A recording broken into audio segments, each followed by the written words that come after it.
साक्षात पारब्रह्म स्वरूप समर्थ साईं जगजीवन साहब का कोट कोट चरण वंदन करते हुए 4 पावा 14 गद्दे 36 महंत 33 भजनानंदियों तथा सभी संतों के चरणों में कोट कोट चरण बंदगी करते हुए आज सरदाहा धाम के ही महंत जी करवेंद्र दास जी जो कथा व्यास जी हैं, उनका हार्दिक अभिनंदन वंदन तथा समर्थ साईं जगजीवन साहब से प्रार्थना है कि आपका जो अपार ज्ञान है, आपके अमृतमय वाणी में स्वयं मुखरित होकर के आप अपने ही सिद्धांतों को, सतनाम के गूढ़ रहस्यों को जन जन तक पहुंचाने की वो शक्ति प्रदान करें महंत करवेंद्र दास जी। सबसे मुख्य चीज ये है बैठने कि ये वही धरा है, पावन धरा सरदाहा धाम, जहाँ सर्वप्रथम समर्थ साईं जगजीवन साहब ने इसी स्थान से संपूर्ण विश्व को संदेश दिया था कि संसार से मुक्ति का केवल एक ही मार्ग है, वो राम नाम का सुमिरन। सभी संतों ने, भारत के जितने भी संत हुए हैं निर्गुण विचारधारा के, चाहे संत कबीर साहब रहे हैं, नानक साहब, दरिया साहब, यारी साहब, भीखा साहब, गोविंद साहब, पलटू साहब, बहुत लंबी संत परंपरा है, साजो बाई, गया बाई, राबिया, सभी संतों ने सतनाम का सुमेर भजन ध्यान किया। लेकिन सतनाम क्या है उसे गुप्त छोड़ दिया। यहां तक कि पूरा रामचरित मानस ही नाम और राम पर आधारित है। अगर एक शब्द में कहा जाए कि रामचरित मानस का गूढ़ रहस्य क्या है, तो तुलसीदास जी ने हर जगह नाम की ही महिमा का वर्णन किया है। नाम और राम, इस संसार को चलाने वाली कोई ना कोई सत्य अवश्य है, जो चाहे साकार हो चाहे निराकार, वो कुछ भी हो सकती है, इसके बारे में कुछ कहा नहीं जा सकता, लेकिन वो सत्य निश्चित ही निराकार है और वही संसार का संचालन करती है। तो समर्थ साईं जगजीवन साहब ने कहा कि ये संसार से मुक्ति का मार्ग अगर है तो वो जो अक्षर जो राम है, जो सांसों के रूप में रमा हुआ है, विश्व के सबसे पहले संत थे समर्थ साईं जगजीवन साहब, जिस चीज को सभी संतों ने गुप्त कर दिया। यहाँ तक कि रामचरित मानस में तुलसीदास जी ने हर जगह राम की बड़ाई किया है। उन्होंने कहा नाम बड़ा है राम की, नाम की को कर सके बड़ाई, और राम न सके नाम गुण गाए। लेकिन जहां जरूरत थी नाम की, वहां पर संत तुलसीदास जी ने भी उस नाम की महिमा को गूढ़ता प्रदान करते हुए उसको गुप्त कर दिया। केवल एक ही कहा कि ये घोर काल में अगर इस संसार से मुक्ति का कोई मार्ग है, तो उन्होंने कहा कलयुग केवल नाम आधारा, नाम कहकर के छोड़ दिया। लेकिन समर्थ साईं जगजीवन साहब स्वयं इसी धराधाम से सबसे पहले इसलिए घोषणा की, यही सरदाहा धाम से, कि राम नाम के सुमिरन से ही संसार से हमारी मुक्ति हो सकती है और कोई दूसरा रास्ता ही नहीं। समर्थ साईं जगजीवन साहब कहते हैं और कुछ मंत्र राम सुनना है। बिल्कुल डंके की चोट पर कहा कि इस संसार से मुक्ति का अगर कोई रास्ता है तो वो 2 अक्षर राम है, और इस राम नाम के सुमिरन से ही हम इस संसार के आवागमन के बंधन से मुक्त हो सकते हैं। उन्होंने कहा और कुछ मंत्र राम सुनना ही चले न जिद्या मुख नहीं डोले ऐसे जपो मन मारे ना उस नाम को, वो जो दो अक्षर जो राम है उसके महत्व को भी बताया और उसका हम सुमिरन भजन ध्यान कैसे करें उसी जगह पर उसको भी बता दिया कि पहले उस दो अक्षर का हम सुमिरन करें और फिर भजन तो हो रहा है और ध्यान तो उसकी चीज है। इसके आगे भी समर्थ साइंटिफिक जीवन साहब कहते हैं गुप्त मंत्र यही है मनमा सुमिरो राम। तो इसके मतलब राम ही सब कुछ है।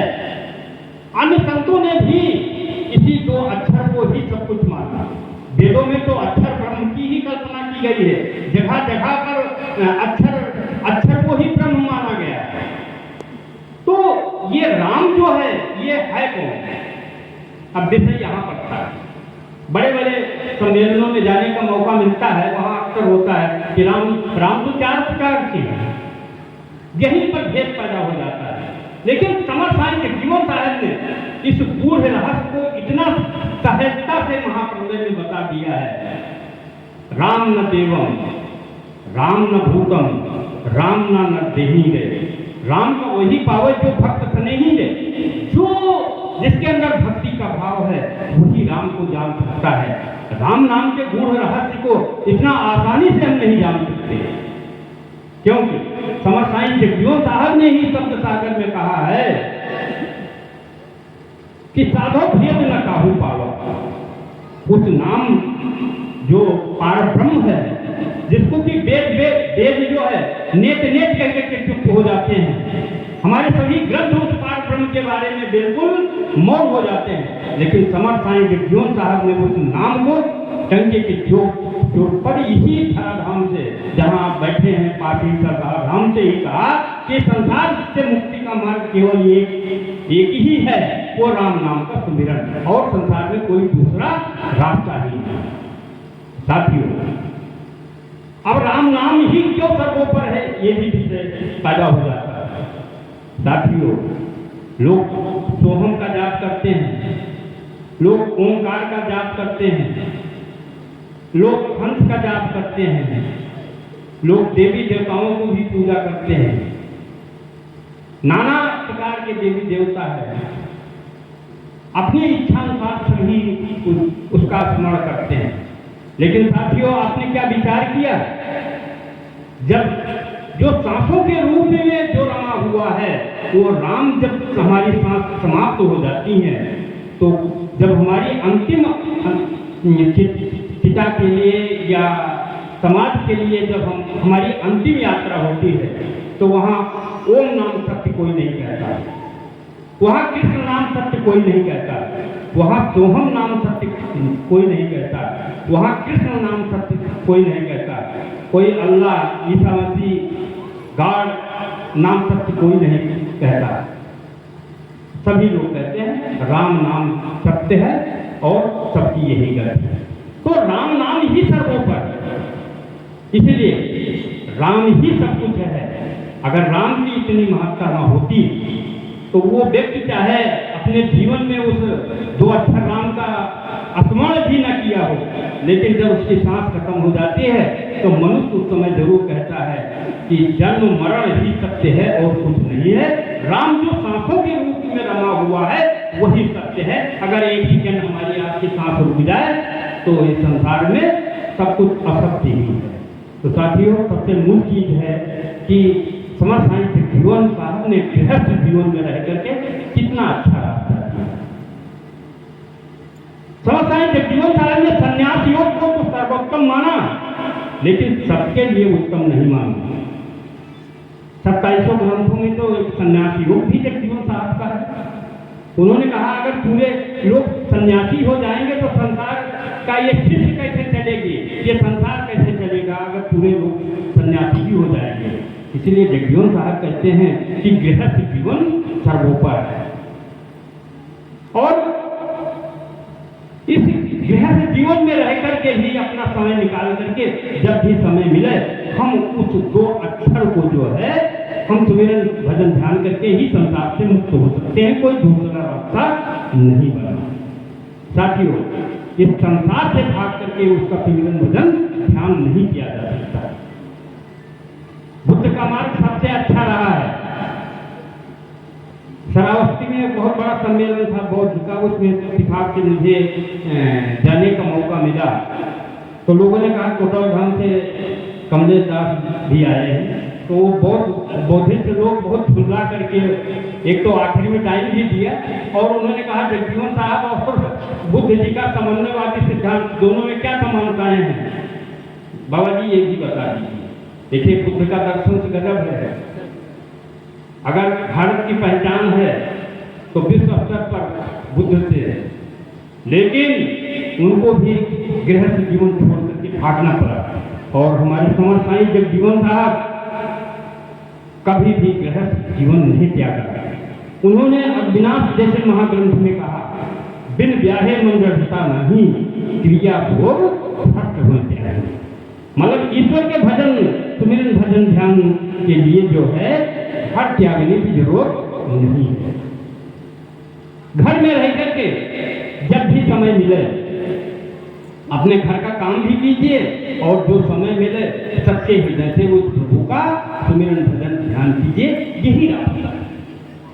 साथियों, संसार से भाग करके परमात्मा को नहीं पाया जा सकता। संसार से भागे फिरते हो भगवान को कैसे पाओगे? इस लोक में कुछ कर न सके उस लोक में क्या कर पाओगे? ये पाप है क्या? ये पुण्य क्या? जीवन की झूठियां रचने हैं। हर युग में बदलते धर्मों का कैसे एहसास कराओगे? ये गृहस्थ जीवन ही सर्वोपर है। हमारे जितने भी ऋषि मुनि रहे हैं सभी लोगों ने गृहस्थ जीवन में रह करके ही प्रभु का सुमिरन भजन ध्यान किया है। साथियों, समर साईं जगजीवन साहब का दिव्य दर्शन इतना गजब का है कि मैं तो बताऊं, मैं तो भारत में जितने भी संप्रदाय और धर्म में सब में मुझे जाने का मौका मिला, लेकिन जब अपना घर देखा तो इससे अच्छा संसार में कोई घर ही नहीं लगा। साथियों, आप लोग सौभाग्यशाली हैं कि कम से कम सरदाहा में है या उसके निकट है। ये वही धरा धाम है जहाँ समर साईं जगजीवन साहब का पारब्रह्म स्वरूप जो है जगन्नाथ स्वामी जी के अवतार हुआ। साथियों, ये मार्ग बहुत अच्छा है और हम तो ये कहते हैं कि अविनाश जैसा पूर्ण ग्रंथ, मैं सत्य बात कहता हूँ, झूठ बोलने वाली आदत कम है। इस ग्रंथ को जो है समर साईं जगजीवन साहब के लगभग 2600 ग्रंथ तो जरूर पढ़ लिए हैं, लेकिन ये ग्रंथ जो है केवल एक उपसर्ग ही हम पढ़ पाए हैं, उसके बाद हमारे समझ से बाहर, क्योंकि एक साथ कई कथाएं चलती हैं और अविनाश के बारे में खूब बोलने का मौका मिला। पत्रिकाओं में भी काफी लिखने का मौका मिला, लेकिन मूल चीज है अविनाश ग्रंथ। हर ग्रंथ जो है जगजीवन साहब ने उस ग्रंथ की रचना किस लिए की है उसका एक रहस्य है। तो अविनाश ग्रंथ का मूल रहस्य ये है, संसार से मुक्ति का रास्ता समर साईं जगजीवन साहब ने अविनाश ग्रंथ में दिया है। संसार से मुक्ति के लिए दो रास्ते बनाए, एक तो अघरन सरोवर में मत्थान कर लीजिए और जल छिड़क लीजिए, सभी मत्थान करते हैं। हर ये 4 घाट हैं, चारों घाटों के अलग अलग कुएं हैं स्नान करने के, मत्थान करने के। तो उसी तरह से अविनाश जो है, देखिए 2700 ग्रंथ सब पूजनीय हैं, लेकिन अविनाश का क्यों ज्यादा महत्व दिया गया है? ये ब्रह्मवाणी है। अविनाश ग्रंथ ही ब्रह्मवाणी है, क्योंकि जगजीवन साहब ने नाम क्या है, सतनाम क्या है और राम क्या है, इसको खुद सरलता से समझाने का प्रयास किया है। और साथियों, पहले ही उस सर्ग में पार्वती जी शिव जी से कहते हैं कि आप किसका सुमिरन कर रहे हैं, और वो शंकर जी शायद मन में ही कहते हैं और पार्वती जी जान जाती हैं। अगर वही उस नाम के रहस्य को जगजीवन साहब कह दिए होते कि नाम मुख्य रूप से राम ही है, तो शायद अविनाश की कथा वही समाप्त हो जाती। तो जगजीवन साहब ने विभिन्न कथानक के माध्यम से उस 2 अक्षर को ही सर्वोपर माना। और इसी अविनाश ग्रंथ में कहा, सत्य नाम सत्य शब्द है, सत्य नाम है सार, और जगजीवन दास सतनाम दिन कोई न उतरे पार। शायद ये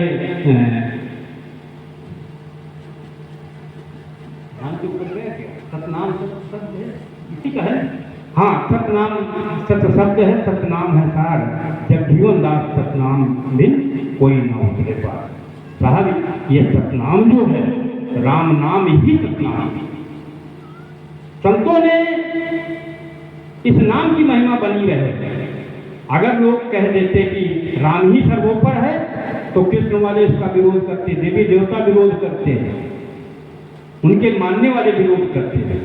जो कृष्ण का मानने वाला हो राम को क्यों मानेगा? जो हनुमान जी को मानने वाला है वो तो राम को मान सकता है, लेकिन वो खुदा और गाड़ को क्यों मानेगा? तो संतों ने उसका एक उपाय बनाया कि सब समस्या के समाधान के लिए उसको कह दिया सतनाम। क्योंकि इस संसार की रचना करने वाला सृष्टिकर्ता तो सद्गुरु से ही पार ब्रह्म है, और वही जो है हर प्राणियों के अंदर सांसों के रूप में रमा हुआ है, इसलिए राम कहा गया। जब ये राम अयोध्या के, इनसे पहले भी राम तो रहे हैं, वो कभी भी समाप्त नहीं होते, वही सृष्टिकर्ता सद्गुरु है।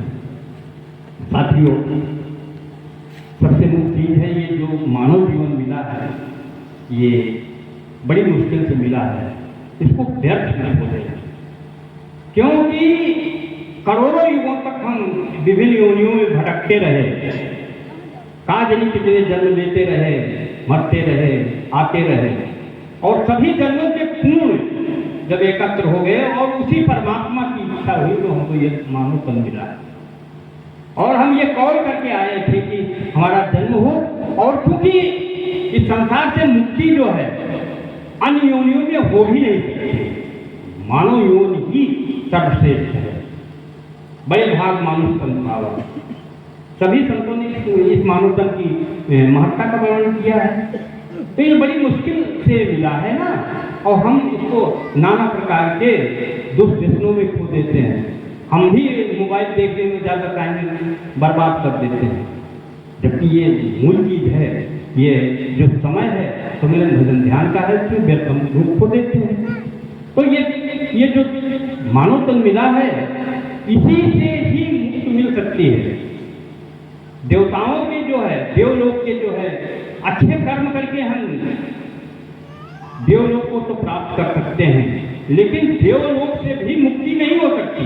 जब उनके भी पूर्ण समाप्त हो जाते हैं तो उनको फिर इस पृथ्वी पर विभिन्न योनियों में आना पड़ता है, और फिर इस मानव तन को धारण करके और इसी नाम के सुमिरन से, यही दो अक्षर राम के सुमिरन से ही वो मुक्ति पा सकते हैं। और संसार में जितनी भी योनियां हैं उससे मुक्ति संभव नहीं है, केवल मानव तन से ही मुक्ति संभव है। तो साथियों, ये जो जीवन मिला है इसको व्यर्थ न जाने देना। तो हम तो कहते हैं, हम लोग धन्य भाग है कि हमारे व्यास जी ही, इनकी अवस्था तो जरूर कम है, ऐसी बात नहीं है, लेकिन ज्ञान है। हमारे साथ कई जगह कार्यक्रमों में गए और साहब की कृपा है, ऐसी बात नहीं है। कथा कहने वाले तो बहुत हैं, ऐसी बात नहीं है, लेकिन आपके लिए अच्छा ज्ञान है। और सबसे बड़ा कारण तो ये है कि जिस गांव में रह रहे हैं वही इसकी कथा हो रही है। अब हम लोगों का यहाँ चाहे महत्व ना हो, लेकिन आंध्र प्रदेश में जाते हैं तो ये है कोटवा धाम से आए हैं ना, वहाँ ज़्यादा महत्व होता है। तो ऐसे हमारे महंत जी की कथा अभी जरौली धाम में लगी हुई है, अन्य जगह लगी हुई है। तो मेरा कहने का मतलब है कि ये जो मानव तन है इसको व्यर्थ न खो देना, अन्यथा फिर दोबारा हम गोते खाते रहेंगे और फिर कीड़े मकोड़े होकर के आते रहेंगे। संसार में सबसे बड़ा दुख जो है जन्म मरण है, इसके अतिरिक्त कोई दुखी ही नहीं है। तो इस जन्म मरण से मुक्ति का उपाय केवल ये मानव तन है। साथियों, बिन भजन जीवन अधूरा रहेगा, बिन भजन जीवन अधूरा रह गया है। आज कल परसों ये कहता रह गया है। ये जीवन ही बिना भजन के अधूरा है। हम लोग क्या कहते हैं, आज कर लेंगे, कल कर लेंगे, परसों कर लेंगे, इसी में हमारा जीवन समाप्त हो जाता है। ये महल भी बनाया बड़े काम का। हम लोग क्या है, हम इस समय आश्रम में हम भी जुटे हुए बनवा दें, लेकिन क्या ये महल जाएगा? महल भी यही खड़ा रह गया। साथियों, हम लोग बहुत अच्छा महल बनवाते हैं, ईंटा पत्थर और बढ़िया क्या कहते हैं टाइल्स और पत्थर लगवाते हैं, लेकिन ये कोई साथ नहीं देगा, सब यही का रह जाएगा। ये भाई बंद सखा भी किस काम के, जो प्यारा मित्र है वो भी यही रह गया। साथियों, अकेले ही जाना है इस संसार, तो इस संसार से फिर मुँह करना। इसीलिए जरूरी है कि समय निकालिए और जो 2 अक्षर रकार मकार है उसी का भजन ध्यान कीजिए। और वो राम कौन है? समर्थ साईं जगजीवन साहब ने बिल्कुल एक ही दोहे में कह दिया है, राधावर सोई सियावर सोई सब राम।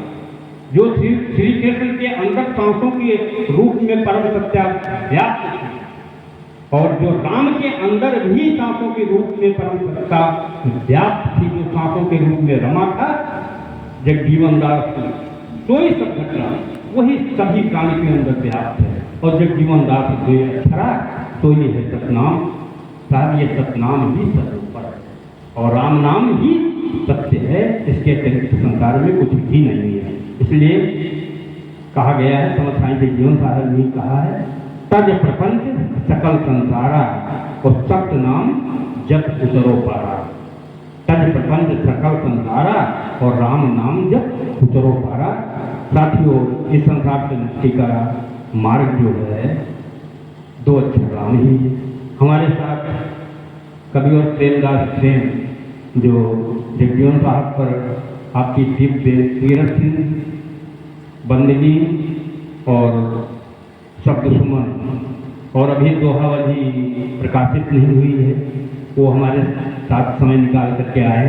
हम समर्थ साईं जगजीवन साहब से उनके मंगलमय जीवन की कामना करते हैं। साथ में हमारे भैया तिवारी जी रास्ते में मिल गए, हम लोगों ने कहा चलो अभी लौटे आते हैं, इनको भी कोटवा धाम से ही लिया। हम आपका हार्दिक अभिनंदन। हमारे साथ सतनाम आश्रम के सतनाम दास भी आए हैं, उनका भी हार्दिक अभिनंदन। आपको भी आने वाले टाइम में इसी रास्ते पर आना है। हम लोग भी काफ़ी भागते रहे, पढ़ाई लिखाई नौकरी, लेकिन साहब की जब कृपा हो गई तो सब उनकी कृपा पर ही निर्भर है। और कार्यक्रम में जितने हमारे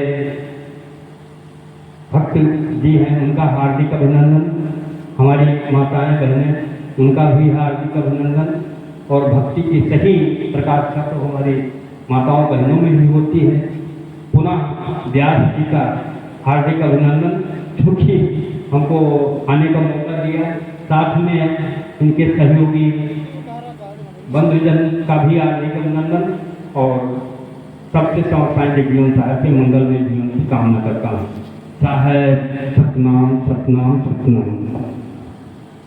बहुत ही अल्प शब्दों में अपने वाणी को हम लोगों को श्रवण करा रहे थे परम श्रद्धेय साहब कमलेश दास जी प्रथम पावा कमोली धाम।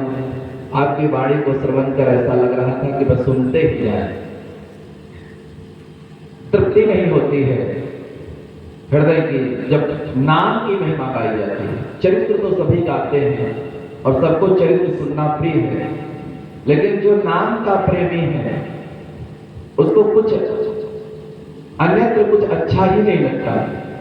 जब प्रियतम के नाम की कोई महिमा गाता है तो जैसे गृहिणी स्त्री अपने प्रियतम की चर्चा को सुन करके उसे में खो जाती है, तो ये जीवात्मा प्रभु के उस पावन पवित्र नाम की महिमा को सुन करके ध्यान मग्न हो जाती है। और इतना सहज मार्ग स्वामी जी का है कि क्या कहना, कुछ कहने को शेष रखा ही नहीं साहब ने। और शायद इसीलिए बड़े बाबा ने आज आपको बुलाया था। रास्ते में ही मिल गए राघवेंद्र तिवारी जी बाबा के अंदर ऐसी चुंबकत्व शक्ति है। मैंने इसका आभास किया है कि अगर मन में इच्छा हो जाए कि वहां जाना है तो उसे खींच लेते हैं पकड़ करके। हम लोग वहां धर्मे गए थे और धर्मे से होकर के वहां उधर रास्ता देवीदास साहब का, और फिर तिवारी जी ने कहा कि आओ आज आपको बाबा प्यारे दास के दर्शन कराते हैं। और बाबा प्यारे दास का दर्शन करने के बाद निहाल हो जाता है मन उस रात्रि को याद करके कि जब से बाबा के दर्शन हो गए तो वास्तविकता में पहले पढ़े थे कि प्रेमी परम प्यारे दासा दुनिया जात जरोली भाषा, कि बहुत प्रेमी है। तो ऐसे जो हम जैसे क्षुद्र जीवों पर उन्होंने इतनी कृपा की कि पहले बार तो जाने का सौभाग्य परम आदरणीय तिवारी जी के साथ मिला। इनका जीवन भर में आभारी रहूंगा। उसके बाद बाबा इतने प्रेमी हुए कि बार बार कहीं जाने को मिले या ना मिले, लेकिन प्यारे दास साहब के स्थान पर वो बुला ही लेते हैं। और अभी 25 मई से जो है वहां पर अग्निनाश गुरबाणी का पाठ प्रारंभ होगा और वहां पर 3 दिन का ध्यान साधना शिविर भी है। और लगभग जैसा कि महंत जी ने मुझे बताया कि 100 भक्तों के भोजन की नित्य व्यवस्था आवासीय ध्यान शिविर का आयोजन किया गया है। 100 भक्त जो अमेठी, सुल्तानपुर, बलरामपुर, श्रावस्ती, बहराइच, गोंडा विभिन्न जो है जिलों से आकर के वहीं पर रहेंगे और 100 लोगों के नित्य भोजन प्रसादी की व्यवस्था और विशाल अग्निनाश गुरुकुल माड़ी का जो कथा का आयोजन किया है वहां के स्थानीय महंत हनुमान दास जी ने। अभी शायद आज ही मुझे वो सूचित कर रहे थे कि इतनी व्यवस्थाएं ऐसी हो रही हैं। तो बड़ा ही भव्य दिव्य कार्यक्रम है कि बाबा, और कथा के लिए बाबा ने हमें चुना है, उनकी महान कृपा।